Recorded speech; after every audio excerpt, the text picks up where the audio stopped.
What's happening, people? Good afternoon. It's your boy right here, the Boxing Lowdown, bringing to you episode number 28 of the TBL podcast. You know how we do it, man. Bringing you that heat every episode. And as always, man, I'm delighted to be joined by my co-host. You know who he is, man. Mr. Controversial, Mr. Laurie from AFTV. What's happening, my man?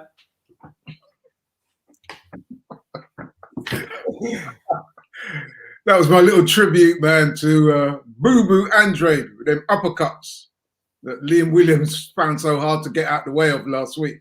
But yeah, man, it's all good, man. It's all good. I'm ready for another show? Sorry? You ready for another show? I'm ready, man. I'm ready. I hear you got another guest in the house, man. I'm looking forward to reacquainting myself with him. You know what I mean? I can't get myself away from this guest, man. Every time he comes on, you know what I mean? He has his opinion, says his controversial opinion, but, you know, very knowledgeable of the game, man, which is why we love having him on. Let's get him right here in the chat today, man. Shane, what's going on, bro? I'm happy to be here, man. Thank you. I'm privileged. I mean, I always talk to Laurie anyway about boxing and Darryl about boxing, so it's good to get some of our opinions off live, innit? And this week is going to be an epic one, trust me. I smell a controversy. It's hard to get in the way of you two, you know. Trying to mediate between you two can be difficult.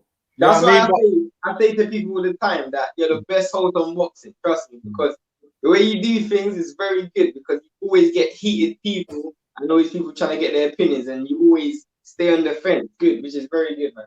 Like that. Can you stay out of the way of the Andrade uppercut, unlike Liam Williams? I mean, I found that impression fantastic, to be honest. Absolutely fantastic. Yeah, and going to the comments here, Conrad agrees. He's put sick, Laurie. So he must like that combination you did there. And my boy Ian Hamilton, he's put, let's go, guys. Always worth tuning in. Listen, man, it's going to be another great show today. All of the people in the chat, thank you as always for coming in, leaving your comments, man. It's much appreciated. It makes the show 10 times better, trust me. So thank you all for tuning in, commenting, and leaving your thoughts and opinions, man. It's always welcome. We read out every comment. So that's just how we do it on here, man. Another great show for you guys today. I've got two great guys on here to go through some boxing with you all. And let's talk about it, man. Let's talk about it. Episode number 28. And before I get into the topics for today's show, because I put a list out of today's topics, let me just get a quote here from Eddie Hearn. Got this literally just before the show started. So it says here, this is from Michael Benson, a popular Twitter account that, you know, tweets a lot of information from sources and stuff. It's put, Eddie Hearn on AJ versus Fury in the process of being finalized. We have a date, we have a city, we have a country. I'm dotting the I's and crossing the T's to make sure everything's prepared. Everyone understands what their obligations are. That's what's happening at the moment. So your quick reaction to that, Laurie, first of all, what's your thoughts on that? I don't want to hear it. I just want to hear it when it's signed, man. I'm sick of all this, yeah, everything's in place, blah, blah, blah. Listen, man, it was weeks ago he made that grandiose announcement. Since then, we've not seen anything material. Yeah, we keep hearing it's on the verge of being signed. They got a site, they got this, they got that. But until I see a press conference with those guys actually signing the necessary paperwork, I'm not really excited about that. We know the fight is on the verge of being made. We've been hearing this for weeks. I just want to see the fight being made, man. You know what I mean? Eddie Hearn is doing what he did 3 or 4 weeks ago. What he's trying to do is trying to nip in front of the others and so-called be the first one to make announcements. And I reckon that is what's slowed things up, because I think by doing that, he's pissing off people like Frank Warren, the Furies, and probably even AJ as well, the 258 management company. They probably all wanted it sorted out, and then everybody individually can, on the same day at the same time, can make the announcement. But Eddie Hearn, his ego and, you know what I mean, his chutzpah and all the rest of it, he wants to be the first to announce everything. And I think that's probably slowing things up. But anyway, just my opinion. I'll go to you, Shane, in a second. Let me just shout out my boy Blower, man. Stephen Blower, he's put here, keep up the good work, y'all. Knowledgeable stuff, even from you, Daz. Come on, Blower, man. You know how we do. You know what I mean? Yeah, they're sleeping on you, bro. They're sleeping on you. They feel like because you're always the mediator that you don't know your boxing. Me and Blower go way back, man. He knows I know my stuff. He knows, man. But it's good to have him on here, man. Always supporting. So big him up, man. Good friend of mine. Appreciate you being here, bro. Conrad Boxon has put here, I need to hear your guys on the I need to hear your guys' opinion on the Hearn Saunders story later. We got I've you, got some Conrad. smoke for you, man. I've got some smoke on that. We Me got as you. well. See, Bro, yeah, we're ready. This whole You want to go now? saga that's going on right now, it's just gonna have to get absolutely taken apart piece by piece because it's ridiculous in my opinion. I mean, you know what? Let's talk about Eddie Hearn, actually. You know what? Because I've got a few things I want to say about that guy. You know what I mean? I've said already about the him trying to get in front of the negotiations. Let me just say this about Eddie Hearn. Number one, I want to say that he is, without doubt, at the moment, the best boxing promoter in Britain. You could argue that he's probably in the world. But unfortunately, that doesn't stop this man's ego from running out of control. And he also can be quite hypocritical at times. So by now, we've all heard about the announcement that he soon won't be working with Sky, he's going to be working with DAZN, right? And fair enough. They're going to move to another platform. He's going to take his fighters with him. So hang on a minute, Eddie Hearn. Aren't you the same one that chastised Kell Brook for going ahead and negotiating his own deal?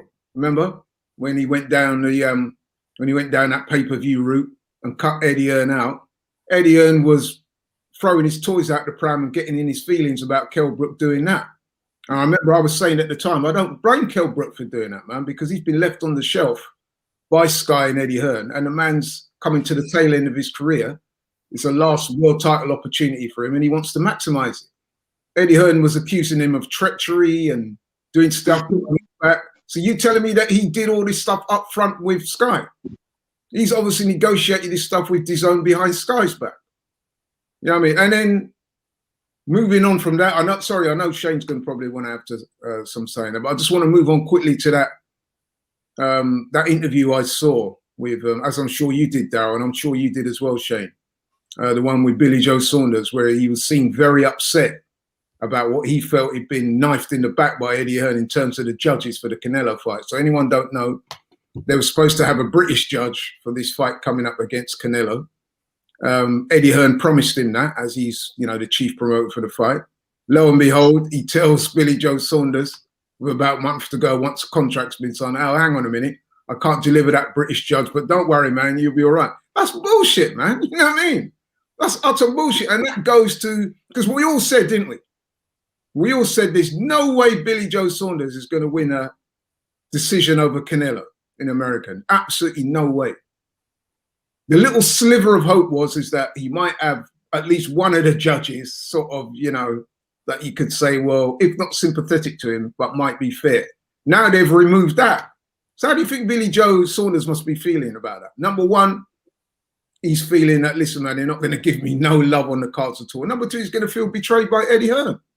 So, that's it for you guys. I'm sure you got some stuff you want to say there. But yeah, I'm not even going to waste any bullets on Eddie Hearn, because to be honest, this guy, if you're expecting principles and morality from this dude, then you're obviously, you don't know how, I'm not saying you personally, but people don't know how the promotional game works. It's a dirty sport, and just because he's very smiley and laughy and he's one of the lads, people probably use that.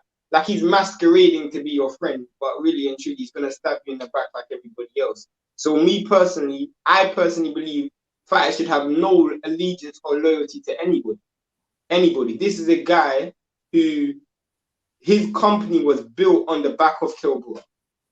And if you look how he dealt with Kell Brook in the back end of things, personally, I didn't really like that.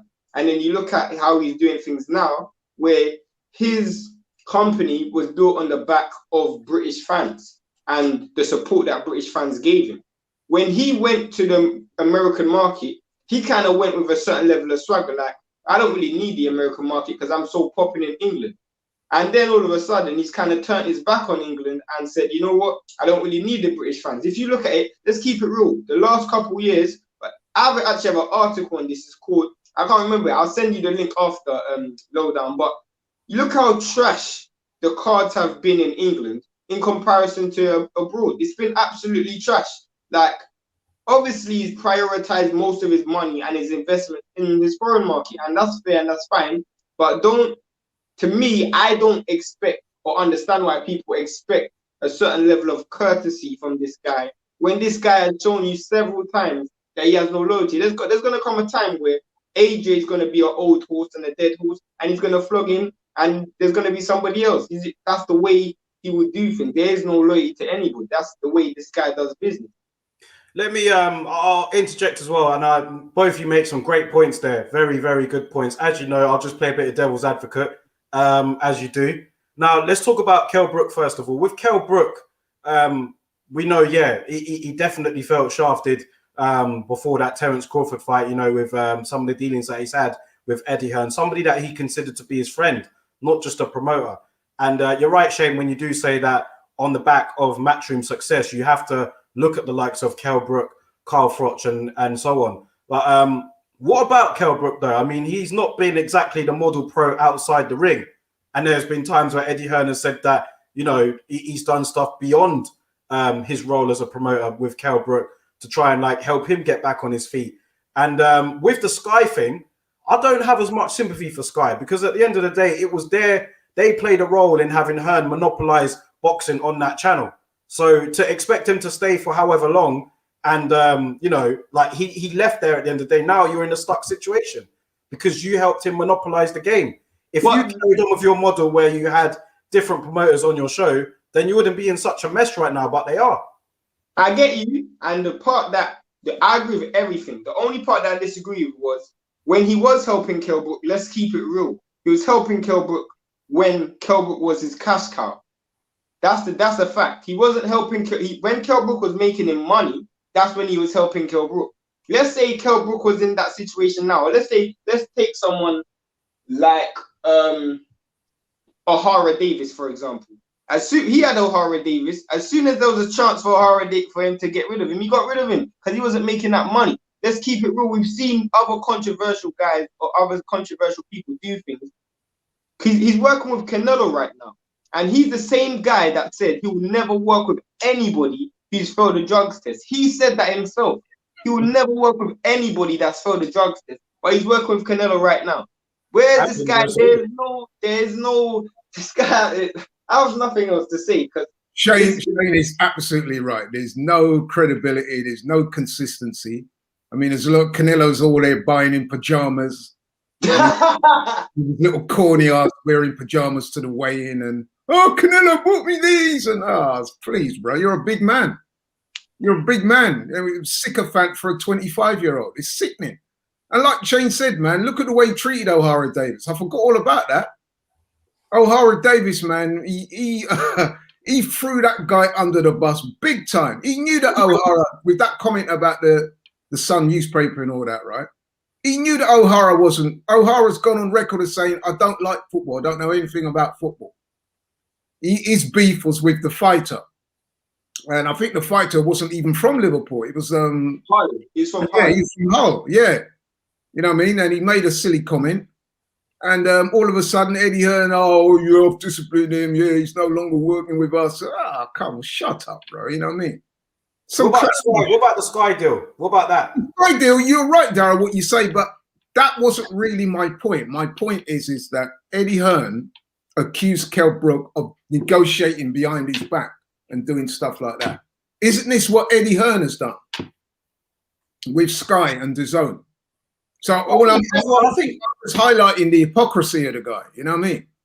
And not only that, one other thing I'd like to say as well, even the way he handled Kell Brook, telling people, you know, putting Kell's personal details out there. Yeah, when you had done certain things, I was the one that, if you're a proper friend of his and a proper business, you don't allow those details to go out in public.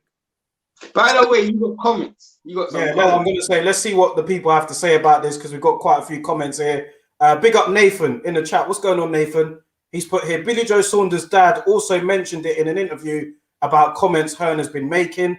IB has put here, what's going on, IB? He's put here, Hearn's announcement of taking control of production really shows his ambitions in creating a UFC model in boxing. Thoughts, gents? Any legs in it quickly?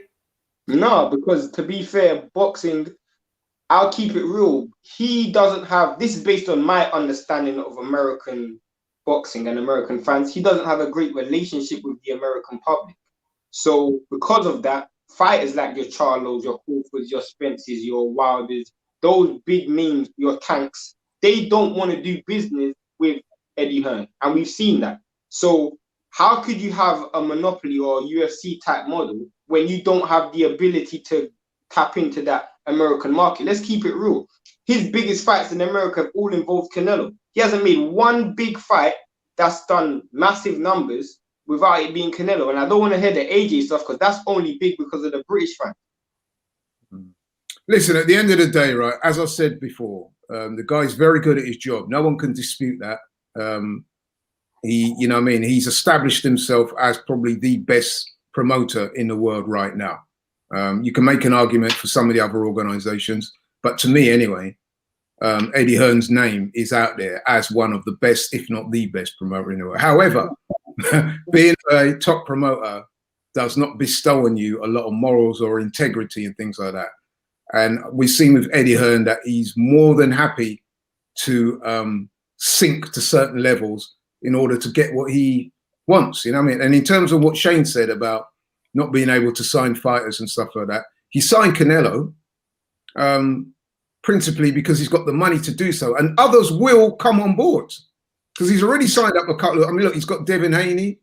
No, I get you. I get you. I mean, because you're forgetting, you both know the hardcores in America, especially the black fans, they hate Eddie Hearn. I'm not saying I'm one of them. I'm just saying, because I say Eddie Hearn's the best promoter in the sport as well. But there's a narrative where they don't like Eddie Hearn. And in order for him to get a lot of those guys over at PBC, it's going to be impossible, near impossible. That's my personal. No, I don't agree with that, Shane. Sorry. You know why I don't agree? Money talks, man. As we've seen this week with that proposed European Super League in football, money talks. Money might talk, but Eddie Hearn doesn't have unlimited amount of money. He doesn't have unlimited amount of money. No, but he's got that DAZN money, and that's some serious money. And if you can go to some young guys, you know what I mean, who come from relative, I wouldn't even say poverty, just working class guys on the come up, looking to make a good career out of boxing, and some guy called Eddie Hearn waving his checkbook at you, promising you millions, sooner or later, man, they're going to accept it. Especially when he's the likes of Bob Arum and Al Heyman, people like that, who are not much better, let's be honest. Especially Bob Arum. So, go on. Yeah, I'm saying that he will sign. Don't worry, man. There'll be more big names to follow. Trust me, he will. We've got some more comments here. Conrad has put here, I may for the first time in my life root for Billy Joe Saunders in a fight. Nathan's put here, loyalty don't exist nowadays, period. Money will always come first, and certainly with any successful person. IB has put here, Shane, you can rant all you want, but at the end of the day, money talks in all walks of life. I'm not disagreeing with that. I've never once disagreed with that. And my point was, I don't know why people are expecting a certain level of morality and principles from Eddie Hearn when he's proven on several occasions that he's not that individual. Of course, to be fair, Shane, I think what the point IB is making, and forgive me, IB, for speaking on your behalf, but I think the point you're trying to make is the same point I was making, is that, yes, you could say Eddie Hearn's unpopular. He's this white guy that's come over to America. He's brash, he's braggadocious, and all the rest of it. But sooner or later, once those guys realize he's got that DAZN money behind him, they will start signing for it. Absolutely, they will. I mean, listen, if he can sign Canelo, you know what I mean? I mean, listen, people laugh at Andrade for signing with Eddie Hearn, but I've listened to Andrade's interviews in the lead up to the Williams fight, and he was quite complimentary of Eddie Hearn. He said, listen, man, financially, he's looked after me. Of course, and Eddie Hearn does look after his fights. Yeah, financially, anyway, he's looked after. He hasn't got in those big fights, but financially. In other words, what he's saying is, for the fights that I'm getting and the money I'm getting relative to those fights, Eddie Hearn's doing a great job. But I hear you. But we saw what he done with Michael Hunter, where he realized there was no money there for a certain fighter, so he just got rid of him. So really and truly, yes, money might talk, but Eddie Hearn's a businessman. He's not going to pump money into anyone who feel like if there's no commercial value into that person, or they're in a division which is quite dead. You see my point? He hasn't pumped. Yeah, but to be fair to Eddie Hearn, would you sink your money into? No, I'm not disagreeing with him though. Yeah. You're saying money talks. So I'm saying he can't throw money at every situation because some situations aren't worth it. That's my point. All right, go to The some only more problem I've got with comments. Eddie Hearn is the hypocrisy. That's the problem I've got with it. Not the money making thing, it's the Guys, hypocrisy. got to go through the comments. Sorry, got quite a few here. Nathan's put here, it's the same way in life. Your boss ain't your friend, you're just a number. And then he's also, yeah, I totally agree with that, Nathan. And he's also said here, the product has been watered down for years on Sky, in my opinion. Constant pay-per-views. The regular cards have not been great for ages. The constant hyperbole and bias is unreal. And he's spot on there. He's spot on, Nathan is. Absolutely. IB has put here, Shane, why would Hearn work with someone for peanuts? Like I said, money talks at the end of the day. Same way you wouldn't work a job on half the salary when being offered double somewhere else. Again, you're not saying anything to disagree with my point. But continue. Born Again Biker has put here, Sky, very expensive. Nathan has put Sky is too expensive as well. So everyone's saying about Sky. That's what I'm saying. Sky, I don't feel sorry for Sky. But No, anyway. no, Darryl, I'm not for 1 minute saying that. All I'm saying is I use Sky as an example because of the hypocrisy. When Kell Brook, so-called, went behind Eddie Hearn's back and negotiated a deal, a more favourable deal for him when he took on the Terence Crawford fight, Eddie Hearn went public, chastised Kell Brook, accused him of treachery, accused him of doing things behind his back, putting his personal business on Front Street, acted very classless, if you ask me. Now I'm saying he's doing that to Sky.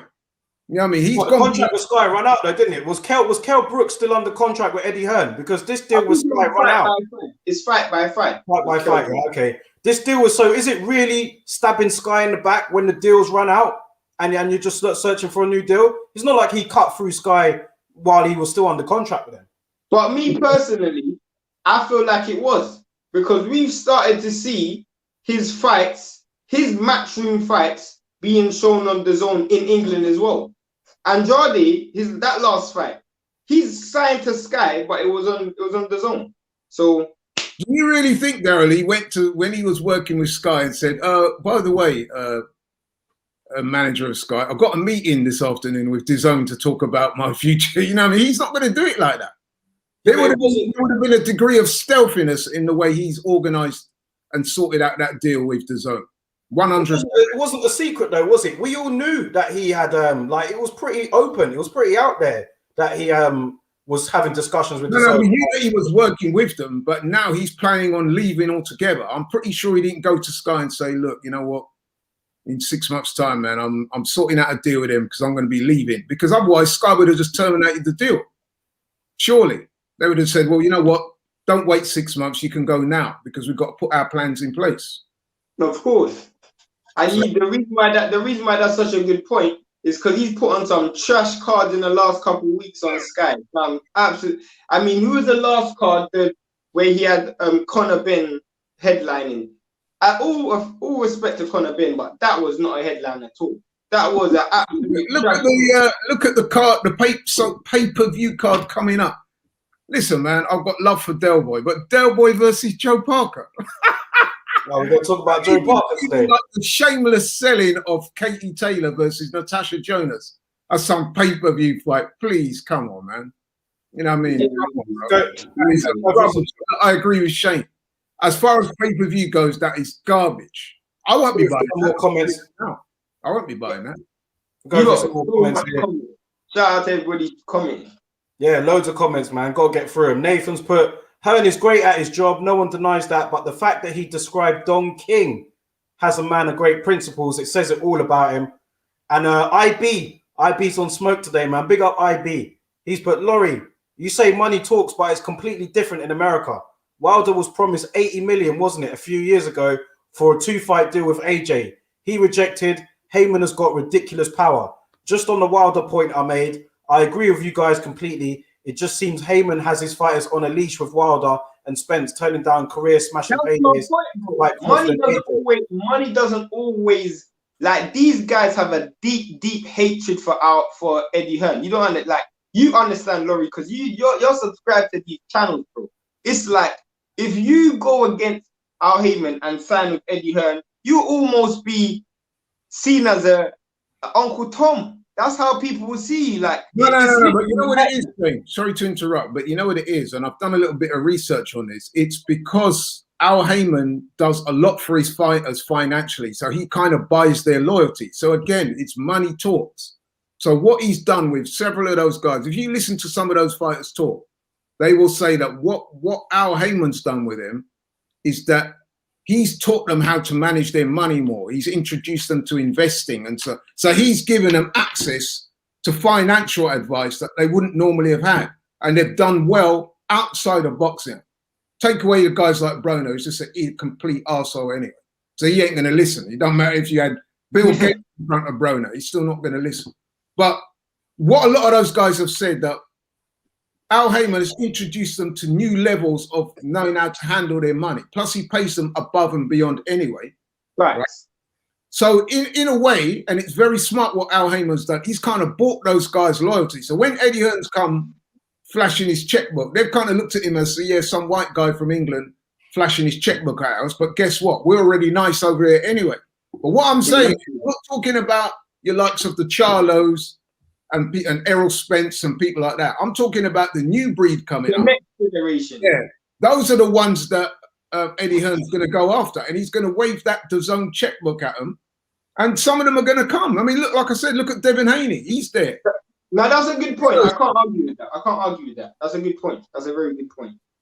IB has put here, big love though, guys. Keep up the good work. Not on the smoke, Daryl. Just give him my 2 pence. Hey, nah, it's all love, man. It's all love. Nah, I'm only playing. Nah, I appreciate your opinions, IB, man. I haven't even been my toe in terms of the controversial stuff. So IB, you need to keep coming with them, the smoke. Keep coming, because I got a lot to get off today. All right, man. We'll get into our next topic. IB's also put, Laurie is right. Mayweather would speak about Heyman as if he was a god. That's money Mayweather, that is. Let's move on to our next topic, man. Let's talk about the fight last weekend, actually, between Demetrius Andrade and Liam Williams. Let's just give our quick review on that. I'll start with myself, and then I'll go to Shane, and then I'll go to Laurie. Very good fight. Very good fight, man. Demetrius Andrade winning a unanimous points decision. Worthy winner, in my opinion. Started off brilliantly. This fight really, to me, told you the two sides of Demetrius Andrade. I mean, he can look fantastic in the first few rounds, and then he can kind of labor in the rounds after that. And he started off brilliantly. I thought that it weren't going to be competitive after the first 2 rounds, man. He was tagging Liam Williams. He dropped him in the second, and he was looking on point, man, sharp. And he had some power in those punches as well, ripping those uppercuts in.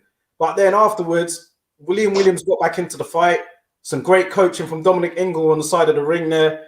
And Liam Williams really fought his way back in, showed a lot of heart. But ultimately, the right winner was announced in Andrade. There was a bit of holding in there that I thought got excessive at times, but I thought Andrade was the right winner. But it was a tough fight. You could tell after the fight, he had the scars for battle. You could tell he was in a tough fight.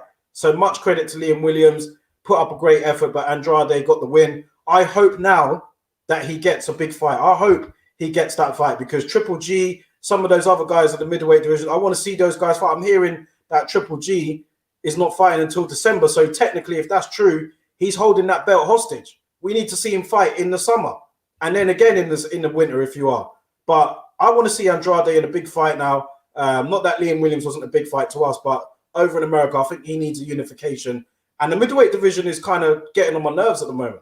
They're just sitting around there. So, Shane, what was your thoughts on the fight and the middleweight division and Andrade, what you'd like to see next? So I'm going to get to that in a whole different topic, the whole middleweight division. I'm going to get to that in a second. In terms of the performance itself, personally, I actually feel like some people need to extend a little bit of respect to Liam Williams, because me personally, let's keep it real. Liam Williams is probably the worst defensive fighter I've ever seen fight for a world title. This guy was getting lit up the whole fight, and he didn't have no defense, but he kept coming. So we have to give him respect for that. He kept coming. He got hit with everything. Give him so much. Damn with faint praise, but go on. He fought with his face most of the fight, but he fought good. He fought real good. He gave pressure. But I also feel like people need to understand that Andrade's never been pushed in a fight. When I mean pushed, I mean where he had to fight for 3 minutes of every single round for 12 rounds. That's never happened. Normally, he's allowed to take walkabouts, take breaks. In that fight, he wasn't. So I'm glad we had that fight, because let's keep it real. You need those fights. You need those difficult fights, because in his whole entire career, it's kind of been quite slow pace, or he's the one controlling the pace. And I feel like he needed that fight. And people who are harsh on him, they're saying, oh, he looked quite tired at the end. He's never been in a fight like that before. So you can't expect a guy to show a certain level of skill that he'd never, ever had to show before. He'd never had to show that. And if I look at the performance itself, he showed power, he showed movement, he had good hand speed, good hand skills, good head movement. At times he was countering, at times he was leading, at times he was controlling Liam Williams by throwing big shots, by keeping shots at long range, short range, mid range. He actually showed all types of games. Even when the fight got a bit ugly, he was willing to hold and tie up. When he was hurt, he done the mature, the responsible thing in getting his legs back. He done everything you want a fighter to do in a ring. I could say that he could have made it a bit more comfortable, but when you look at just his skill set, he showed you every element that's possible. So I have to give him credit. I wouldn't say it was a fantastic performance because there was elements that I would want to see improve. But on the whole, it was a decent performance from Andrade. Laurie. Right, yeah, that's a pretty good assessment there by Shane and by yourself, Darryl. Where I would disagree with Shane there is that there has been another fight that was similar to this one, actually. And in fact, that one was a split decision win or a majority decision win. And when he fought Jack Kulkai, Germany, similar thing. Andrade raced that into a fast start. I think he dropped Kulkai or hurt him early. And Kulkai fought himself back into the fight and had Andrade looking a bit disorganized. He definitely lost some rounds in that fight, although he did win it. So he's been down. So my point was, I do agree with that. I just mean in terms of someone having to make him fight off the back foot for 3 minutes in every single round. That's what I mean in terms of the pace. That fight wasn't the same in that sense, but I agree. Yeah, I mean, Kulkai did push him hard.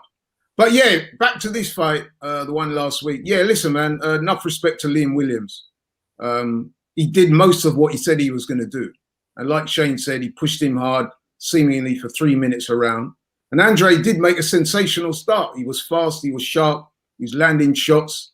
He hurt Williams in the first round, dropped him in the second. And I was thinking, right, this might be over quite soon, you know what I mean?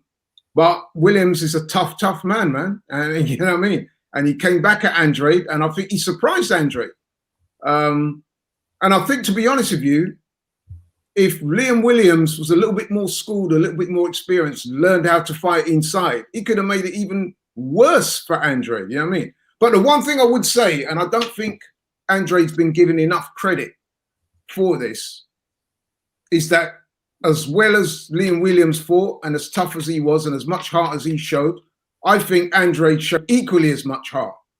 Because let's be honest, man, in that 9th round, he was hurt, bro.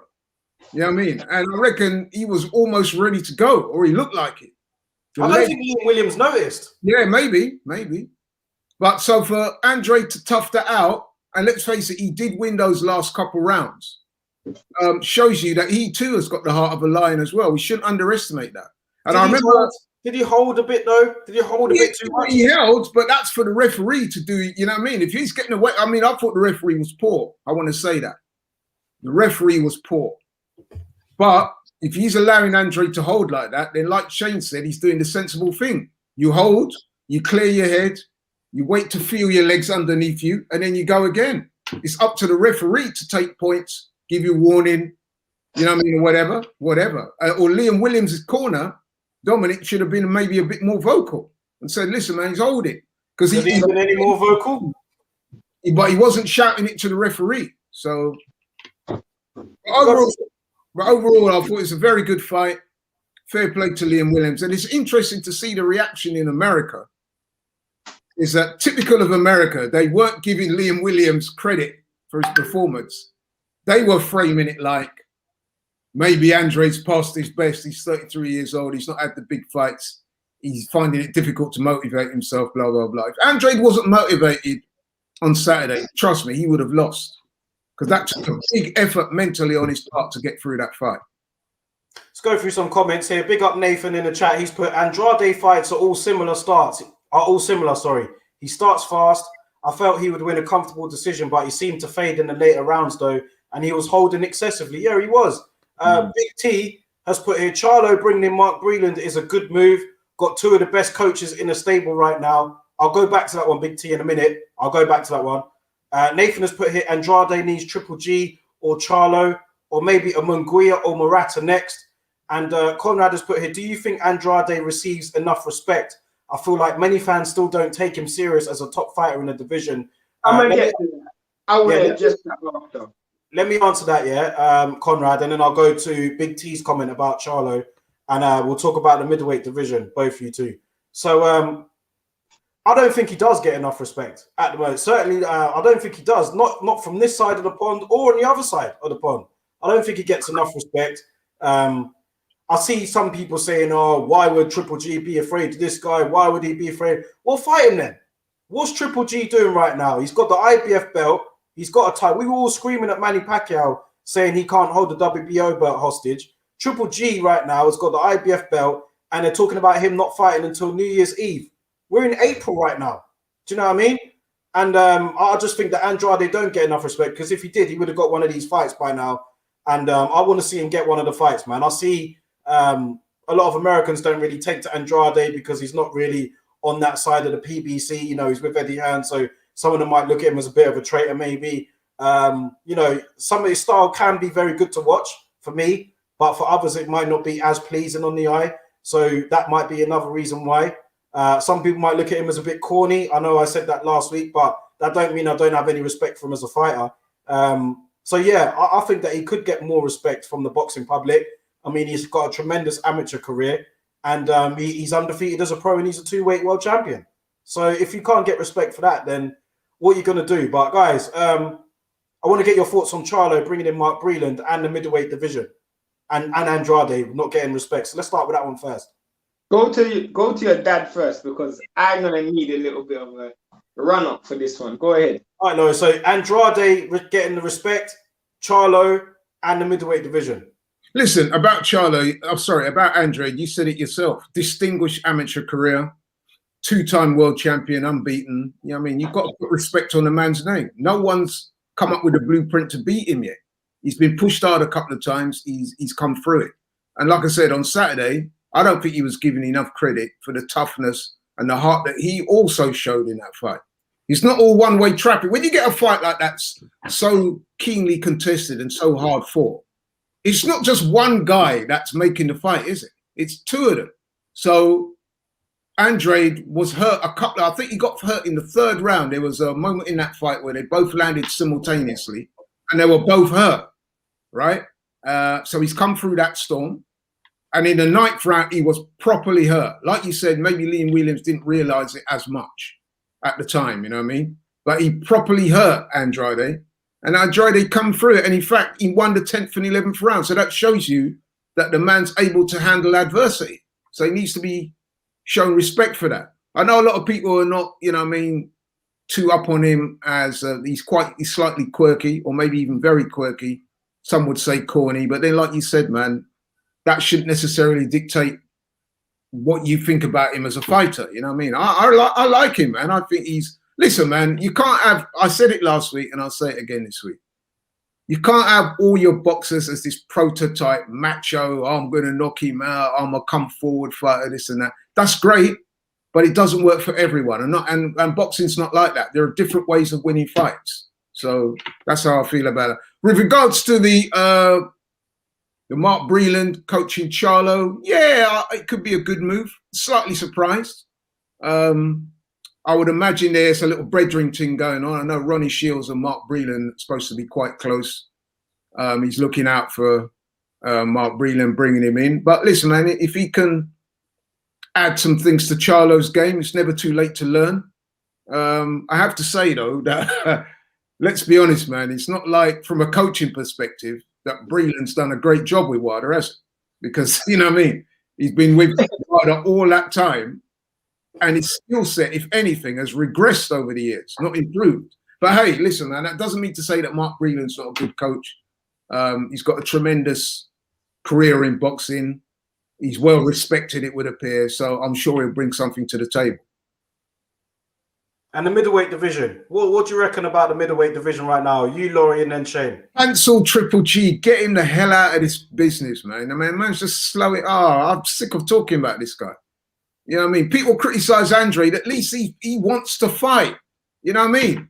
Whether you like him or not, or whether you think he's quirky, corny, cheesy, all the rest of it, he said anyway that he wants to fight. Triple G is just hiding in plain sight, fighting these guys that no one knows about, no one cares about, obscure guys that no one's never heard of. And he's just picking off, and all he's doing is, I mean, listen, it works for him. He's approaching 40, he's getting away with it, isn't it? But for the fans, people like myself, people who are non-Triple G nut huggers, we just fed up with him, man. I want him to retire, get out the game. Because you don't want to take on the best competition. You just want to hide in plain sight, pad your record and your bank account fighting these obscure guys. It means nothing. Get him out there, man. And the rest of the division, I mean, they're all these got belts, but I'm not seeing any signs of any unifications. I'm not seeing, okay, Murata, he's got the WBA belt, isn't he? So that's a quick grab for Triple G, maybe. I mean, like, what's going on? Charlo's there. Like, what? Shane, talk to me, man. What's going on? So this is the thing, yeah? And I'm going to say this right now. If you think Golovkin beats Andrade, cool. If you think Charlo beats Andrade, cool. If you think Canelo beats Andrade, Saunders, whoever you think beats Andrade, that's your personal opinion.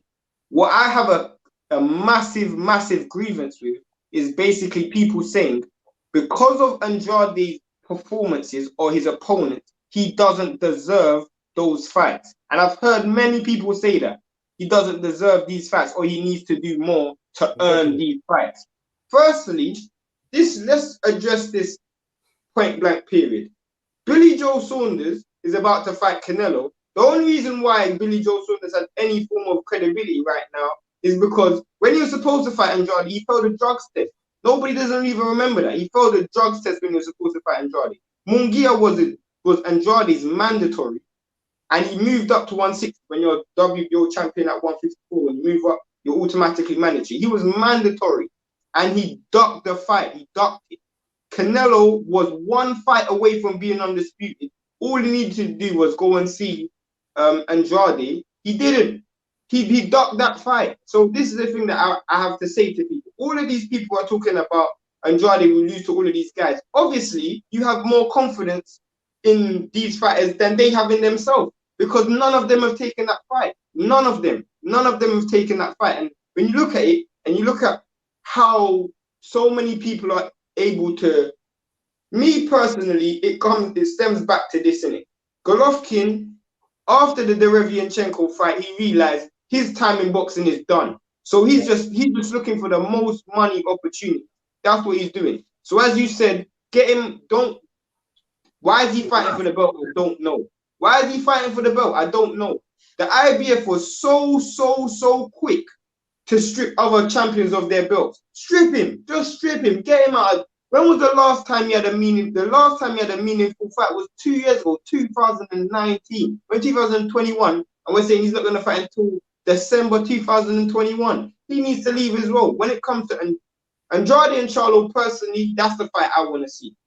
It's the reason why I want to see that is because everybody at 160 has ran away from either Charlo or Andrade. Everybody. So if them two fight each other, the winner is the number one at 160, in my opinion. Even Canelo. I didn't want to hear stuff about all of these Canelo fans saying, oh, it was Canelo doesn't need to fight Andrade. He's not good enough. Canelo will beat him.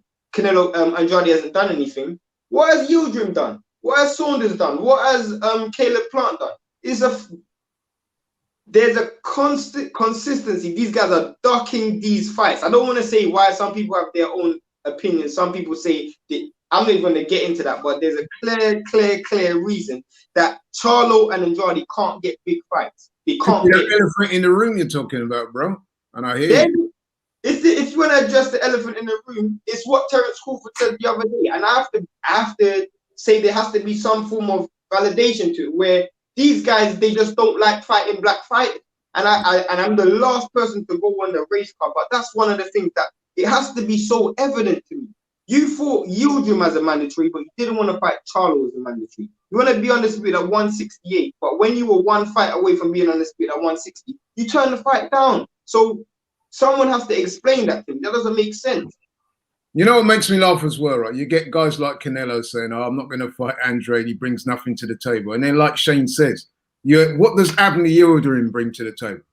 What does Rocky Fielding bring to the table? You know what I mean? Caleb Plant. Yeah. No, Caleb Plant, he's a legit fighter. I rate Caleb Plant. I'm talking. Is he more legit than Andrade? Is he more legit than Andrade? No, I'm not saying that, but I'm saying at least with, mind you, he's not fought Caleb Plant yet anyway. But at least with Caleb Plant, he's a legit champion. Rocky Fielding wasn't, and Abner Yildirim certainly wasn't. So when people are offering that excuse about, oh, you know what I mean, it makes no sense for me to fight him, he brings nothing to the table, it's a straight duck move. The one thing I would say, and this has gone against Andrade in the past, is that he was signed to fight Jermell Charlo, wasn't it? And then he pulled out. He said it was because of some contractual issues. You know what? I'm inclined to believe him. I don't think Andrade would shy away from that fight. But anyway, that has obviously been a mark against him with the Charlo fight. People say, listen, man, that fight was signed. You should have taken it regardless of your contractual situation. What about Munguia ducking? Munguia, who would I agree with you. But to go back to what I'm saying about Triple G, man, you need to drive these guys out of the sport, man. So they're just holding up belts, hiding in plain sight, fighting obscure guys, making bags of money, and they're not doing nothing for the sport. Why do you think Eddie Hearn ain't driven that fight for Andrade then? When you look at it, it should be easy to make. They're both on the same network with DAZN. I saw Eddie Hearn after the fight screaming at Jermall Charlo, saying, "Oh, he's fighting this guy, he's fighting this guy." You've got a guy in your own stable that could fight Andrade. He's obviously available. Do you know what I mean? So why have you not really driven that fight? What's the underlying issue here? Why have we not? I mean, he's not really got Jermell Charlo, has he? Eddie Hearn's not got Jermell Charlo signed up. Golovkin, though. Yeah, exactly. He's got Golovkin. Yeah, because Golovkin don't want it. It's as simple as that. You can't force these guys to fight, unfortunately. We can't. Yeah, but why is Eddie Hearn not saying it in the post-fight interview? He's saying, he's saying, look at Jermall Charlo. Jermall Charlo's fight. You've got Triple G there. Why are you not trying to push that fight? That's Facts. And he's had Triple G for a minute, bro. He's had Triple G for a minute. And he's been making these bum fights, these crap fights that Golovkin's been fighting. And he's paying them big boy money. And I'm probably getting paid. And then people criticize. This is the thing. Andrade doesn't have the pulling power to pull out whoever he calls out, he gets the fight. Golovkin has more pulling power. Bro, there's a clear duck. These guys are ducking. Let's go to the comments quickly, man. Some wicked opinions there, bro. Trust me. Go to comments, see what these guys are saying. Mohammed Zishan has put here Andrade versus the WBA champion and Triple G versus Jermall Charlo. Winners fight each other for undisputed, but I don't think this will happen. But it's what I want to see. Jermall Charlo was mandatory for Triple G. Well, no, him and Triple G were to fight an eliminator, weren't they? To fight Canelo. But then Triple G bypassed that. And then eventually he got, I don't know if it was before the rematch or after, but Triple G didn't want to fight Jermall Charlo. That's facts. I've got. No, you remember he was supposed to fight for the final eliminator against. Yeah, that's what I'm saying. Yeah. All Golovkin done was, nope, I don't like WBC. I'm gonna fight Derevianchenko for the vacant IBF belt. That's what he did. I mean, look, Ryan Garcia is doing the same thing with Devin Haney. Oh, he doesn't bring anything to the table. He's not exciting. He doesn't sell enough pay-per-views. I'm a pay-per-view star. It's just code word for ducking, man. And here we are again talking about this thing. From the minute I came onto Daryl's podcast and that, I said to Daryl, this is the thing that just pisses me off more than anything else in boxing. How the fuck, sorry to swear, can you, as a fighter that holds a title, say to a guy that's worthy of fighting you, I'm not going to fight you because I don't like your style? That's, you know what I mean? I'm not going to fight you because my parents are Jamaican and Shane's parents are Jamaican, so I'm not fighting any other Jamaicans. That's basically what Canelo did. I'm not fighting no more Mexican. And people actually take that on board and crown this man pound for pound champion. Oh, yeah, but he's fighting more. What Abner Yildirim, he requested Abner Yildirim, and the WBC said, yeah, you know what? You want to fight Abner Yildirim, even though he's not fought for 2 years and he lost his last fight? Yeah, that's fine, Canelo. And then you're getting these dick riders. Yeah, but Laurie, why are you criticizing him? At least he's fighting. Listen, man, I had an amateur career. If I selected all my opponents, I'd probably be 50-0 like Floyd. You know what I mean? Golovkin isn't above that as well. Golovkin's the same. Golovkin's the same. Because Golovkin's ducked everything. He's been ducking. These guys have been ducking. And the one silver lining that I have is that I finally can see when everybody was, I remember you guys would have been in a boxing scene maybe 5 years ago when everybody was just jumping on this Golovkin verbal. Golovkin. They're finally seeing that the guy who they thought he was, he's not that guy. He's not that guy. He's not. You know, ironically, Shane, you know, the first person to expose him is the same person we was talking about at the start of the show, Kell Brook. Let me happen, man. Huh. Let me go to the comments here. I've got quite a few to go through, but I'm going to jump ahead. So I'll go to all of these guys here. But I'm going to go to Elzo Artist. Big up Elzo Artist here. He's put here, no Triple G slander. He spent his whole career chasing fights and getting ducked. Come on, bro. Stop it, man. Come on, Elzo, man. Come on, stop that, bro. You know what I mean? You winded us up for what? He spent his whole career at 160. He spent his whole career at 160. So to me, he's been a weight bully from he started, and he's still a weight bully now. This guy spent his whole entire career at 160. Whole entire career. He was knocking out guys like Matthew Macklin and Daniel Gear when they was doing his whole thing about, oh, look at this, the most feared man. You know what I mean?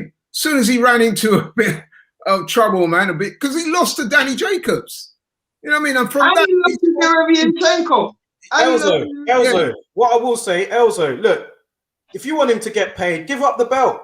Give up the IBF belt, and then you can go and fight Murata in Japan or whatever. Like, you can do that. But not when you've got the IBF belt. You've got a duty to defend it and against like proper worthy title contenders. Don't hold on to the belt and then not fight for a whole year. How could you condone that, Elzo? How could you condone that? He's a fanboy. I'm sorry to have to say, man, he's a Triple G fanboy, and he's allowing his fanboyism to get the better judgment of his integrity and his knowledge. You know what I mean? He's put, I hear you lot loud and clear. I just know it's over.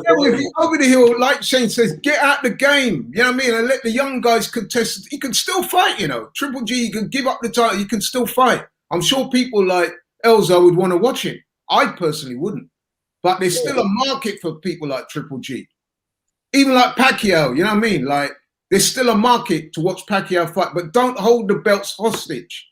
Because what you're doing is you're hindering the sport. You're slowing it up. Guys that are fighting their way up and want to fight for title, you're just holding on to belts and finding these obscure guys to fight that everybody knows you're not going to lose to those guys. You're just hiding in plain sight.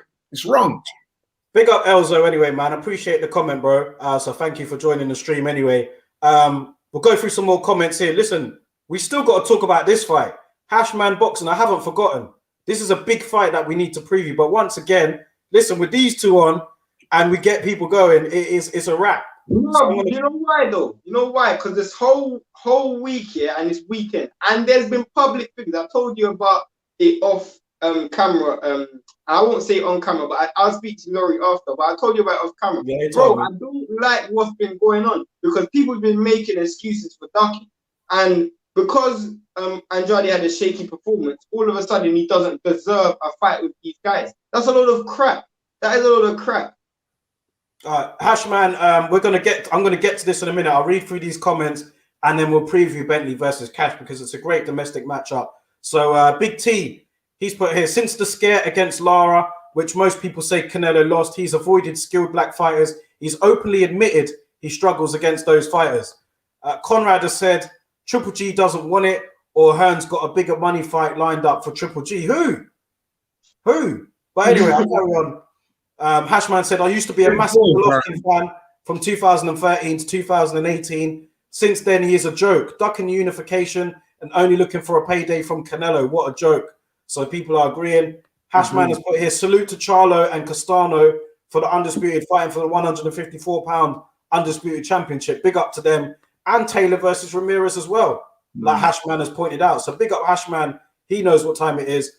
Big T has put, it's all about who brings in the most money for the broadcaster and promoters. They get looked after the best. Simple. It's facts. He's telling the truth there. It's not what we want to hear, but he's telling the truth. Ian Hamilton has put here, after Buster Douglas, Mike Tyson selected his opponents until he lost again when they weren't selected.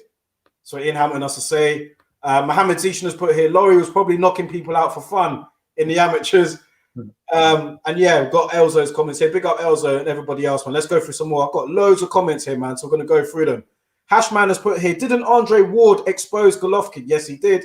He agreed to 50-50 on Golovkin's terms to fight at 168. Then he backtracks and says only at 160. Absolute facts. People won't like that, but it's true.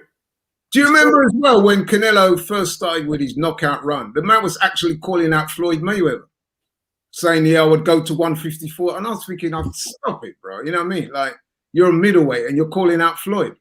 You know what I mean? And Floyd was about 40 years old by this time, or definitely coming to the end of his career. I agree with Shane, this whole thing with Triple G, man. Don't get me wrong, he's a very competent fighter, but he's nowhere near as good as he was profiled to be. I'm going to say that straight up. Nowhere near. You know what I mean? And we saw that when he fought Kell Brook. He struggled at times in that fight until he got the win in the end. But, you know, he was a heavy favorite. He did what he was expected to have done. And then he struggled against the likes of Danny Jacobs. You know what I mean? He struggled. He lost to Danny Jacobs, in my opinion. He lost to Deryevchenko, even more so. He lost to Canelo. Yes, he was competitive in those fights, but he still lost. And don't forget, Canelo was coming up in weight to fight him at that time. So he's not this feared monster that he's been portrayed to be. What it was, he was very, again, I use the word strategically managed. You know what I mean? He had an array of knockouts. Some of them were like highlight reels. But who were they against? No disrespect, but Matthew Macklin at that time was not a force in middleweight boxing. Daniel Gill, Martin Murray, guys, come on, man. You know what I mean? He's not that dude. He's just not. It's as simple as that. He just wasn't. It's a myth. Nathan's put Laurie versus Triple G. Make it happen. It can be on Triller. It can be on Triller. Put that on Triller. Yeah, he'd knock me out. He'd knock me out. So, hey, man. But everything is relative. You know, I'm just telling the truth, bro. He's not that monster that everyone made him out to be. No way. I've seen people comparing this guy with Marvin Hagler. I'm like, what? Are you mad? Stop it already, man. Hagler. Hashman says here. Hashman said, "Who has he really beat? His resume is overrated." Yeah, look at Hagler's resume, bro. No, so Triple G's. Huh? Triple G's resume. Do you think it's overrated? No, of course it is. Wildly, man. You know what I mean? He's a good fighter. Don't get me wrong. He's a very good fighter. But to start putting him up there with the elites of middleweight, I mean, Marvin Hagler, I think even to be fair to Triple G, I think. No, to be fair, Triple G did acknowledge Marvin Hagler. He did. Yeah, he did. So I'm not having a go at him for that. I'm talking about some of the other fanboys and that saying that he's up there with Hagler. No, he's not. No chance. No, he's not. Big up my guy Raps on TV in the chat, man. He's put, yes, gents, Triple G is overrated. Well matched, but stayed at 160 for too long. Nathan has put here, Macklin, Gill, Murray were all decent fighters, but obviously not at world level. Shout out to Jeff TV in the house. What's going on, Jeff? He's put, it's crazy. We're in a time where Yuriorkis Gamboa is getting bigger fights than Andre. Salute, fellas. Big up Jeff TV, man.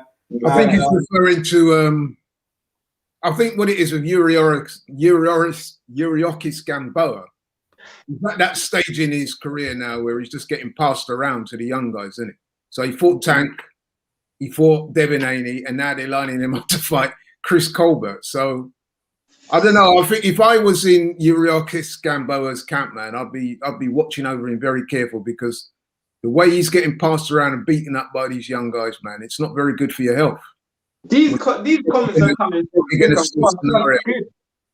There's loads, but we're on top of it, man. Because listen, we need to preview Bentley and Cash. So I'm going to read this out and then we're going to preview it. Rasta Dad has put here, why am I always so late? Laurie, you are so right about these champs not wanting to fight. You're right. There's no integrity in the game anymore to a certain extent. And he's put, obviously you want to make your money, but is no one in it for greatness anymore? You know the one fighter I will say, and I've said this before, and I make no apology for this. That's why I'm crowning him pound for pound. Who's the man that's calling out, man, and saying, I want to fight you? You know what I mean? Terence Crawford. You know what I mean? He's calling the guys out. He wants a big fight. He's not taking peds as far as we know anyway. And you know why that's so amazing for me? Why doesn't he get the credit he deserves? Terence Crawford. You know what that's so amazing for me is because Terence Crawford has already been undisputed. So really and truly, he's already gonna go down in history regardless, and he's still hungry. That's why you can't really compare Canelo and Terence Crawford. There's literally levels between their level of integrity. Levels. Terence Crawford came over to this country, right, and took the title off of a still very good Ricky Burns in his own country. Has Canelo done anything like that? Not even Floyd's doing stuff like that when he was. Little Errol did that. Yeah. Well, that was when he was Errol Spence. That was when he was Errol Spence. Now he's little Errol dancing around doing some little dance. Let him go live, man. And kissing guys. Now listen, if that's how he gets down, then cool, because I know Errol Spence's sister. She's come out as gay, so I ain't got nothing about that. But I'm saying, like, you know, that's what he's doing. He's on videos kissing rappers and doing, you know what I mean? But guess what? I don't see you in the ring, bro. So when he was on the come up, he was Errol Spence and a fighter that I loved. I went to support Errol Spence, man. I was in the crowd at Sheffield. Darryl was there as well that night, but he's in a different part of the stadium to me. That's how much in it, Darryl. That's how much respect we had for Errol Spence. We traveled all the way up from London to watch him. I was sitting in the stands in a cold night in Sheffield, surrounded by rabid Kell Brook fans, drunk out of their head, shouting all sorts of epithets and all that, right? And because I like Kell Brook, but I also like Errol Spence, I had to kind of hold it down, you know what I mean? So every time, like, Errol was getting on top, I had to kind of hold it down because I didn't want to be seen me like, you know what I mean? Otherwise, every man would have probably beat the shit out of me.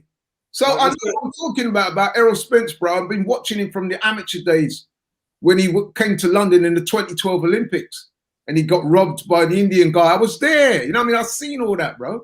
But that's not Errol Spence, man. Sorry, I'm ranting. Yeah, sorry. We'll get on some comments, man, because we need to. Look, people are asking us to talk about this, so we need to talk about it. But I will speak about that. I'll speak about that right now. We'll talk about it. Conrad said here, can we appreciate AJ for taking all challenges? A rare sight these days. Stefan, big up Stefan in the chat. What's going on, bro? He's put Usyk is the main boxer I would think of when it comes to chasing greatness. And Rasta Dad has put here, Laurie's got them moves. Trying to copy that Errol Spence flow, man. But yeah, listen, let's talk about Chris Cash and Denzel Bentley this weekend. A great domestic 50-50 matchup, or is it a 50-50 matchup in your eyes? I will say one thing about Bentley, yeah. And I was at Bentley's last fight in the bubble when he fought. What's that dude's name? Oh man, the guy that I was there, yeah. And I spoke to him after the fight. And let me tell you how mad it was. This is when they drew the first fight. And when they drew the fight, I spoke to both of them. And I could tell you just then and there, without the fight, the rematch being announced, that Hearn was going to lose. Because Hearn literally seemed over the moon with a draw. Bro, when we were interviewing Bentley looked like he was going to punch man up right there. He looked like he was going to fight him right there. Like he was ready right there. One thing about Bentley, bro, Bentley is one of the most, whilst he's quiet, he is on so much aggression. Like he's ready to fight anytime. Like he's a person who actually loves boxing. Like he loves boxing. I remember there was a time where there was a little meeting and they'd done all the press conferences, everything already. This guy stopped what he was doing and he was talking to the other fighters about boxing. This guy loves boxing. So to me, I feel like this guy, I want him to win just that alone. I haven't really broken the fight down like actually with a fine-tooth comb yet, but I want Bentley to win. Laurie, you thought Hearn won that first fight, didn't you? Well, I mean, listen, it was a close fight, but I didn't like the way that Bentley was backing off towards the end there. So I thought a draw was a fair result, but in another way, I felt that Bentley was slightly fortunate to get a draw because of the way he was backing off so much in the later rounds. He was literally skirting around that ring, bro.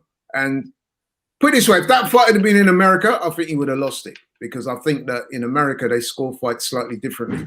They like guys to be on the front foot. That being said, though, in the second fight, man, he with a completely different approach, and he bossed that fight and he stopped him and he looked great. So you know what? I'm really looking forward to this fight because Felix Cash can fight as well. And Felix Cash is a very good amateur, by the way. He was on the Olympic team. So he's got good credentials, and you can see he's confident, he's aggressive, he can punch. So this can be a great fight, man. But I'm leaning because of that last performance. I was so impressed with the way he won that last fight, Bentley. And like Shane says, he speaks very well, he's very articulate, and you can tell that he loves boxing. Apparently, he's one of the hardest trainers out there. I'm leaning towards Bentley. He's also got advantages in terms of height and reach and stuff like that. So one thing about Bentley as well, I don't know if you guys know, but he actually donated and has continued to back the St. Vincent volcano. Like he's actually been donating and doing a lot of stuff like work for them. But isn't he Ghanaian? Is he Ghanaian? Yeah, he's still donating to that. He's still being behind that. No. Credit to him, man. Credit to him. And shout out. Are we overlooking? I mean, Felix Cash, Commonwealth champion, looked very good as a pro so far. Had a good amateur career as well. Big up Hashman Boxing. He's put here. I'm mates with Bentley. We trained at Fisher ABC in Bermondsey. It's mad how he only had his first amateur bout at 19 and is headlining BT shows back to back. For sure. Big up Hashman Boxing, man. Appreciate that comment there. I didn't know that you knew Denzel Bentley, but that's pretty cool. Felix Cash, though, got a good amateur career, Commonwealth champion, undefeated. This is, I mean, I take it both you guys are picking Bentley. Do you not think that Cash, how close is it for you both? No, I think it's a very competitive fight. I'm looking forward to it. I'm going cautiously with Bentley, but it wouldn't surprise me if Felix Cash won because he's a quality fighter himself, and he does look up for it as well. You can see both of them look mad up for it, man. You know what I mean, so you can tell by that alone that this is going to be a very good fight. Apparently, they've done some sparring before, and that was quite heated. That was quite competitive. None of them have said too much about it, apart from Denzel saying that Cash resorted to some dirty tactics, which I could see. I could see that. He looks like a pretty aggressive kind of guy, Felix Cash. He's kind of got that smouldering intensity about him, isn't he? He's got that kind of look, man. That, you know what I mean? There's a bit of nastiness there. So listen, man, I'm looking forward to this fight a lot. I think, yeah, to answer your question, I feel like in the first Bentley Hearn fight, Bentley actually got baptized in the sense that he had to fight when he was tired. He had to fight under pressure. And as Laurie was saying, obviously he learned how to not just back up, but actually draw the line in the sand and say, you know what, if you're coming forward, you gotta walk through some shots. And I feel like talent-wise, in terms of just raw skill, back foot, front foot, defensively, hand skills, who can catch better, who can use more evasive, I think Bentley's better. Obviously, raw aggression, I would definitely go with Cash. And I feel like, not just aggression as well, but I also feel like he's got a bit more, I don't want to use the word man, because it's not that, but he just seems a bit more used to the fighting game from what I've seen of Cash. He just seems a bit more confident in his style. You see my point, where Bentley's still adjusting at times and he's still learning a lot about his ability and himself. So I do feel like if Bentley has to adjust, I do feel like, I mean, if Felix Cash gets Bentley to adjust, I'd have to stray towards Cash. But if Bentley starts well and he sticks to his game plan and he really starts to use his size and his reach advantage, I feel like Cash might struggle. It's just about getting your game plan set and sticking to it. Don't really try to change and try to fight differently. Stick to your game plan all the way through. I don't know if I was rambling there, but that's basically my point. It's all good, man. It's all good. Stefan's put here, Bentley has improved on every showing. I think his extra speed and versatility will be enough to beat Cash. Real pick and fight, though. Cash seems to be the fancied fighter. Ian Hamilton has put, this fight has a good feel to it. There's Needle, plus it's Queensberry versus Matchroom, so there's bigger stakes for this. Nathan has put here, Cash is very strong, rugged, looks a handful, but I'll root for Denzel Bentley to win. Seems like a likable guy. Comrade's put here, nice one, Hashman, so that must be another conversation here. IB has put here, I'm not sure if it's been touched on, But another interesting fight coming up is Bivol against Richards. We're not doing that right now. We're not doing that right now, please. Don't get him started on Bivol, man. Otherwise, we'll be here all night. That's what I'm saying. The reason why we're reacting like that is because one of the guys in here is a massive Bivol fan, and the other guy we know. A massive fan. He's the actual card-carrying membership holder for Dimitri Bivol, man. So I think we'll be here for 2 hours if we go on. We'll talk about that next week, though. When that fight does happen, honestly, Laurie, we have to do that face to face. We have to do that breakdown. I don't know how we have to do it in a park or something, face to face, a video face to face on that fight, because it can't be done over a screen now. Hashman has said here, Cash is the favorite. Yeah, like I'm seeing a lot of people in here picking Bentley, but Cash is probably, if you were going to have a favorite, Cash, I think, is the favorite with the bookies, like Hashman said it. He but said you know what, bookies, right? How they operate, they will take the emotion out of it, and they will look at the records of the two guys, the pedigree, and stuff like that. And I think if you do that, don't forget, Cash is a champion as well in his own right, Commonwealth champion. So I could see why they've made him a slight favourite, to be honest with you. But it's just that I'm looking at Denzel Bentley and how he seems to be progressing, and I could see him getting through this fight, albeit it's going to be a very hard fight. It could even come down to who wants it most, because they're both going to get tagged. Who's got the better chin? Who's going to want it more? They both look like they want it badly. So yeah. I'm really looking forward to this, man, and it's good to have Callum Johnson back on the bill as well. Yeah. Callum Johnson hasn't fought for 2 years. So it's good to have him back on, he's fighting under Queensberry now. So I'm looking forward to seeing him back and what he can do in the light heavyweight division on the domestic scene as well. And also, we can segue into this now. Anthony Yard, he was supposed to be on the bill for this weekend, but unfortunately, he's suffered an injury. I think it was to do with his teeth or something, or a dental injury. So his fight has been pushed back for a couple of weeks. I don't think it's that serious. But Anthony Yard, last topic for today. I don't know how long this is going to go on for. But Anthony Yard, he announced last week that on his YouTube channel that he'd be staying with Tunde Ajayi. There was a lot of talk about him possibly leaving Tunde. And I think he did consider it after the Lyndon Arthur fight. He went away for a little while, went away to clear his head. He obviously had a bad year personally. And in the end, he went on his YouTube channel. Tunde was there. He said he's staying with Tunde. He's been met with a lot of criticism from people on the outside, but on the inside, Yard's chosen to stay with Tunde. What's your reaction to that? Yard staying with Tunde, and what do you think? Do you think he'll be able to push him any further in his career?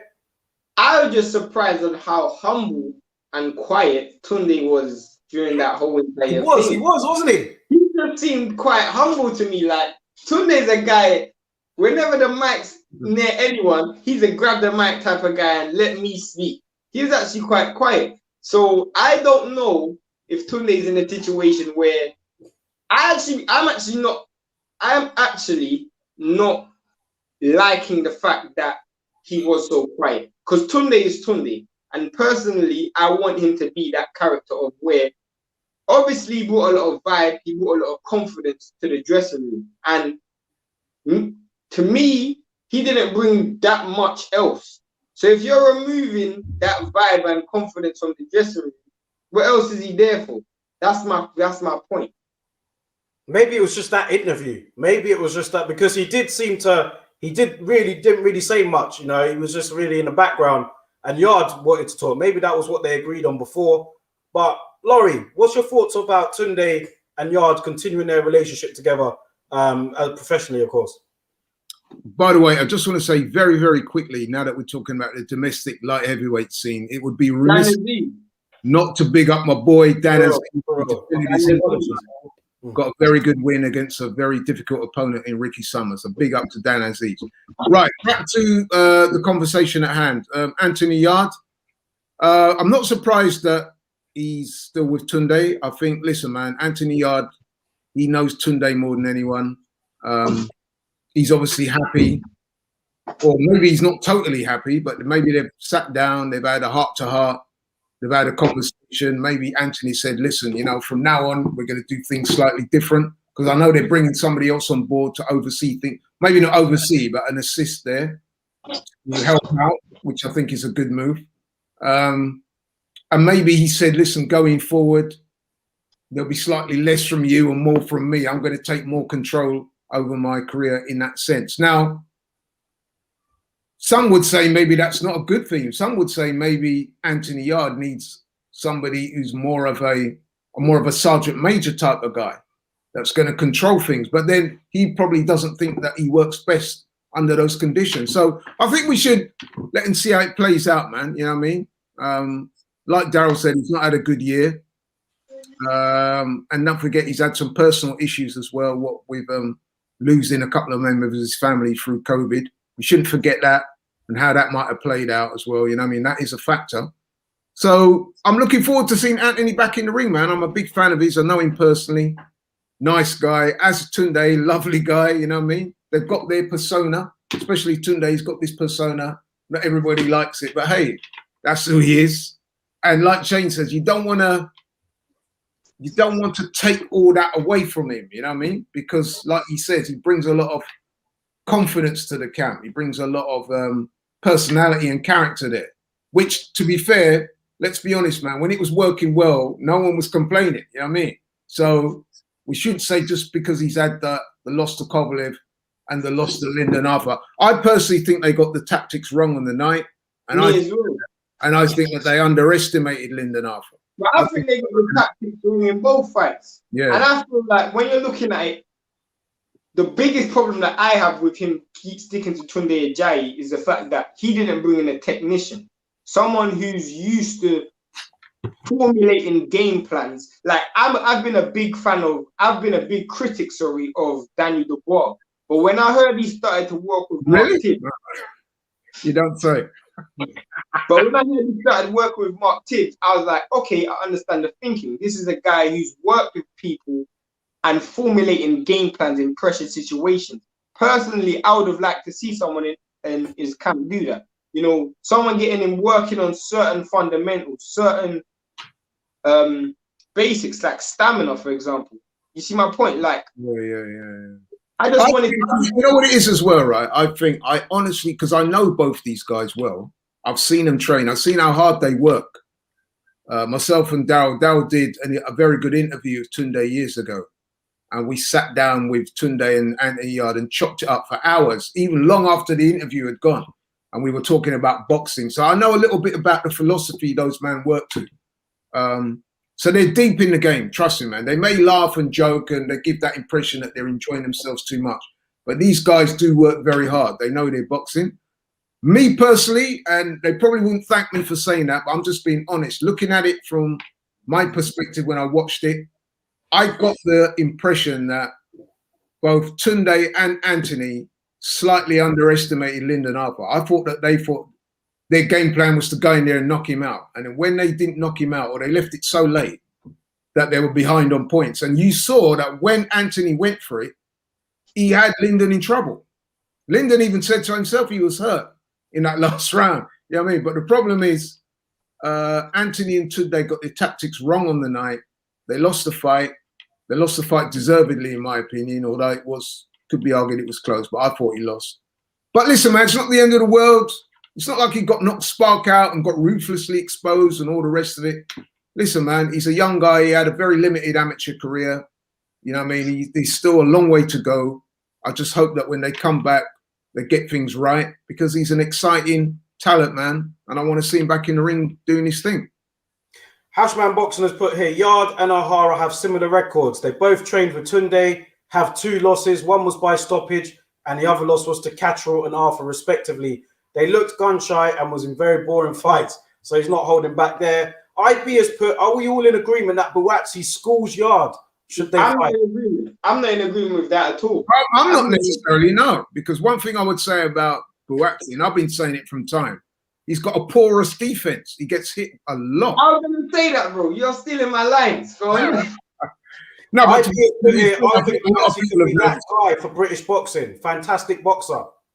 No, he's a very good fighter. But defensively, at the moment anyway, he's flawed. I mean, listen, he nearly lost his last fight, man. Make no mistake. He was in trouble against that guy. The guy from somewhere. Was it Croatia or something like that? Yeah, somewhere. He was basically the guy he fought was nothing special, but he was well schooled. He had a good 1-2. And unfortunately, man, Buatsi was walking onto that all night long. Yeah, but so was Yard with Lyndon Arthur with one hand. Well, they both need work. But this is the thing. They both need work. And he's saying schools. My definition of schools is you win the fight comfortably and you basically win every round. I don't see that happening if you're so defensively flawed. I haven't even... To me, I like Buatsi, but there's so much...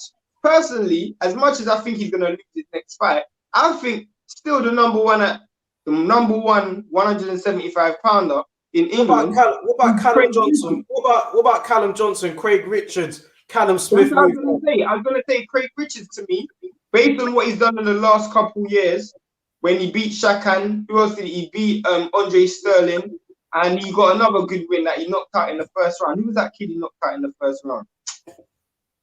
Can't remember his name. The one where he was an underdog anyway, and he knocked him out in the first round. He also lost to Frank Leone. Yeah, but he's improved since then. I have to give him credit. I mean, obviously, Callum Johnson, he's done well because he done well against. Well, he didn't do well. He got absolutely pummeled, but he done decent against Beterbiev. And then he hasn't really fought that much since then. So I kind of want to see him a bit more active. Hashman Boxing has put here, what's going on with Buatsi? They're taking too long with him. I think he's got a new trainer now, isn't he? He's got a new trainer. Yeah, Virgil Hunter. But I think also it was announced a couple of days ago that he's going to be fighting in May on undercard Terry Harper and Troy, I think her name is.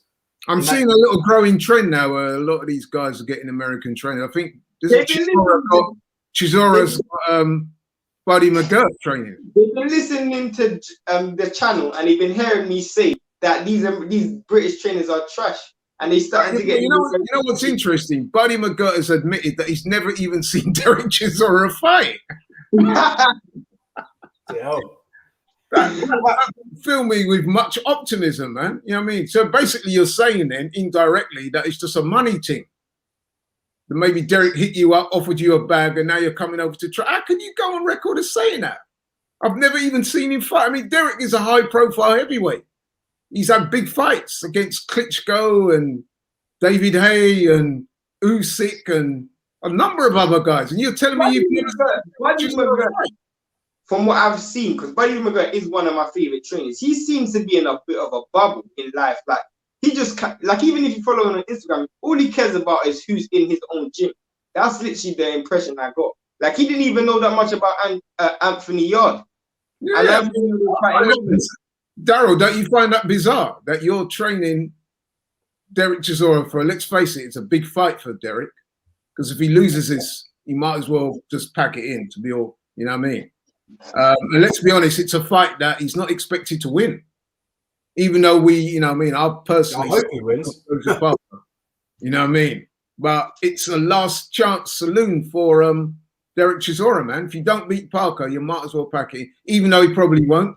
But you know, to all intents and purposes, you're not going to have a career left at the top level. I don't think they could sell too many more fights after that. There's only so much war Chisora you can really talk. There's only so much David Hay can say, oh, I'll tell you what, I've seen him in the gym. I've never seen him look this good. Even David Hay, with his unique selling skills, won't be able to sell that story anymore. So if he loses this one, so this is a big, big fight for Derek. And you're getting trained by a guy that's never seen you fight. I find that bizarre, man. I don't know what you guys think, but I just find that. Yeah, it's kind of crazy still.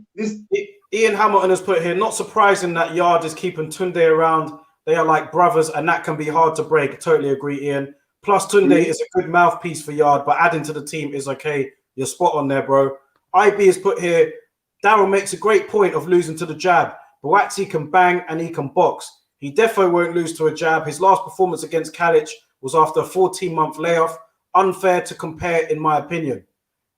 Nathan has put here... I don't think it's unfair. I think he makes a valid point. But listen, with Joshua Buatsi, it's not just that last fight against Kalic, man. You know what I mean? He's never looked defensively sufficient. He's never looked defensively sufficient. Yeah.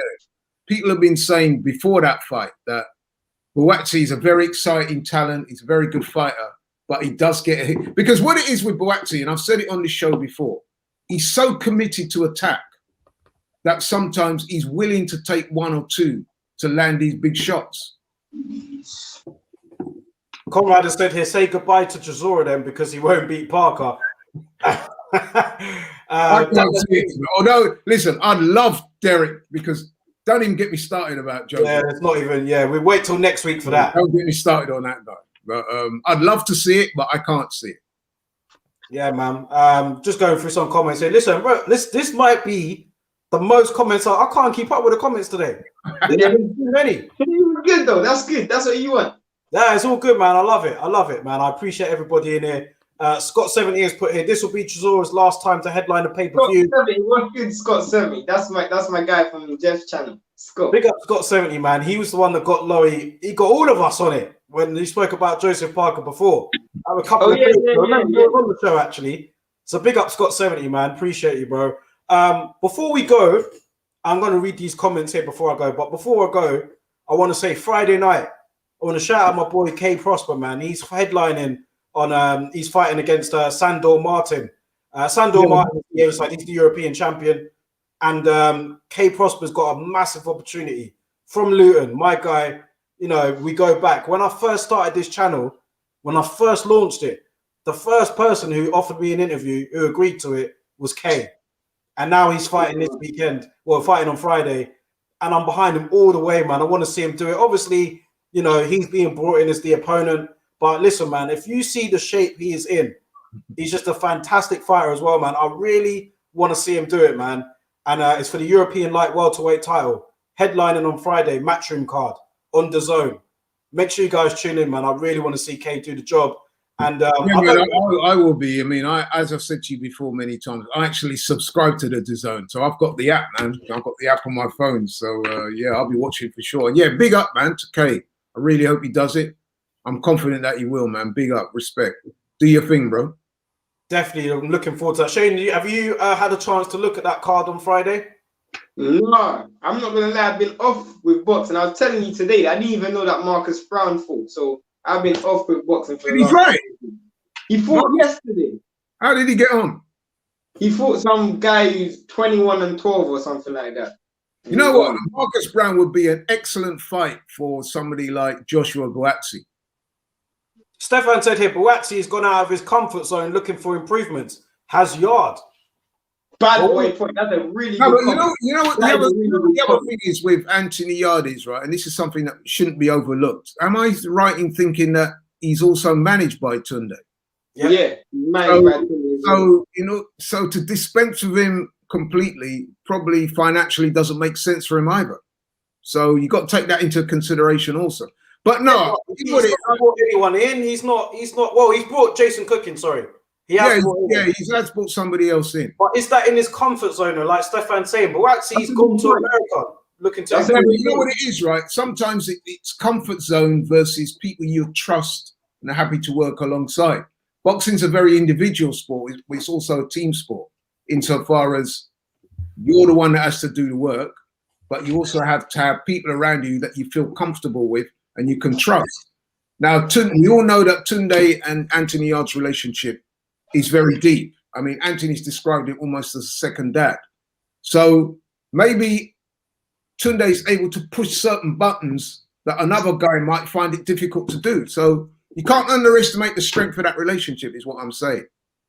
To all intents and purposes, it might look like, yeah, they need another guy in there, a Freddie Roach or a Virgil Hunter, or you know what I mean, someone like that. But that might not work for him. Okay, let me give you an example. Look at Manny Pacquiao. He's trained by that guy Boo Boy. Are you telling me he's like a? Yeah, but this is Pacquiao. What does he know about boxing, really? Who else has he trained? But but this is Pacquiao. Him around. Yeah, but it's Pacquiao. You know what I mean? It's not. This is different levels here. Yeah, but you know what it is? Maybe Pacquiao's think, you know what? I'm comfortable with this guy holding the mitts, working together and stuff like that. There are fighters who operate better like that. You know? Sule, big up Sule here. He's put here Derek Chisora versus Dave Allen as a special goodbye pay-per-view from Eddie Hearn to Sky. Nathan has been asking this I question. think Eddie Hearn versus Dave Allen would be a better fight than that. Nathan's been asking this question, and we haven't answered it. But well, we did answer it earlier, but we'll go back on it again because he's asked it twice. He's put, "What do you guys think of Dan Aziz?" Dan Aziz is my guy. I'll never discredit Dan Aziz. Dan Aziz is cool. Yeah, with Dan Aziz, man, I've got to declare an interest. He's a personal friend of mine. I got introduced to him through his love of Arsenal Football Club and mine. We got a mutual friend, Kelechi, big up Kelechi. He was the first one to put me onto Dan. And I met Dan, and listen, man, he's a hell of a nice guy. He's a good fighter as well. I'm always rooting for him. And that's a bit, and that's what's so crazy about that as well is the way we started. Me and Laurie started talking. It was people were talking about Dan Aziz versus what was that kid's name he was fighting? On the guy from West Ham, wasn't it? The guy from West Ham, yeah. Charlie something. Charlie Duffield. That's how we ended up. A lot of people thought that Dan was going to lose that fight because Duffield had a reputation as being a bit of a puncher. And Dan destroyed him, man. You know what I mean? So, you know what I mean? But listen, man, Dan can go all the way. Trust me. He's committed. He's got the right frame of mind. You know what I mean? And he wins, man. He's unbeaten. And he looks good. You know what I mean? So don't sleep on Dan Aziz. He's not getting the profile of the Yard and the Buatsis and Callum Johnsons and people like that. But he's the kind of man that might just slip up. But you know what I mean? My back might die, so I might have to jump off before. But shout out to everybody. Yeah, man, we're going to look it off today anyway. But I'll end with this comment here from Scott70. And listen, I just know next week's show is going to be crazy because a lot of these comments towards the end have been talking about this. And Scott70's put, British boxing public and Matchroom have been very generous to Chisora. It ends with Parker. Next week, we're going to be going in on that show. But listen. We have to do this next podcast together. Lockdown's over. We need to do in a park or in a, I don't even know. We need to do the next podcast together. The thing is, right, I know we're going to talk about this next week, right? But seriously, bro, even if Parker beats Chisora, what does that really mean? And that's why that fight is such a poor fight for me. I'm not even talking. I'm talking about the big one. If he beats Derek, I'm talking about. If he beats Derek, it's totally expected that he should beat Derek. Derek is long in the tooth. He's been beaten several times. In fact, I can't tell the last time Derek won a meaningful fight, if I'm being honest. But what it is, he's tough and he gives it a go and he's a personality. So he will get work. But come on, man. If Parker is anywhere near as good as what he likes to say he is, and his trainers and all the rest of it, he should be beating Derek comfortably. So what does that really prove? We're gonna go in on it next week, man. We're gonna go in on that show next week. I'm looking forward to that. Big up everybody in the chat. Hold on 1 second. I've actually got to listen, guys. I've got to go myself. Sorry about the interruption. I've actually got somebody at the door. Enough respect to you, man. All good. Thanks everyone for watching. Big up Laurie, man, in the chat. We'll be back next week. Shane, appreciate you, bro. Thank you for joining today. We're going to bring you back on next week if you're available, man. We've got a lot to talk about. So big up you as well, man. That's the fight that I'm not looking forward to that at all. Now, we'll chop it up next week, man, for sure. We'll chop that up next week. And, yeah, man, big up. Thank you for coming on. And thank you to everybody in the chat, man. Thank you, man. Listen, there's been so much comments today. I've struggled to keep up with them all, but I've tried my best. But listen, it's been a great show, man. I appreciate you all. Don't forget, on the way out, like the video, share the video, subscribe to the channel if you haven't already. We're bringing that heat, man. It's going to be another great show next week. And I appreciate you all, man. So have a good evening, and we'll catch up with you guys soon, man. Peace. Yeah.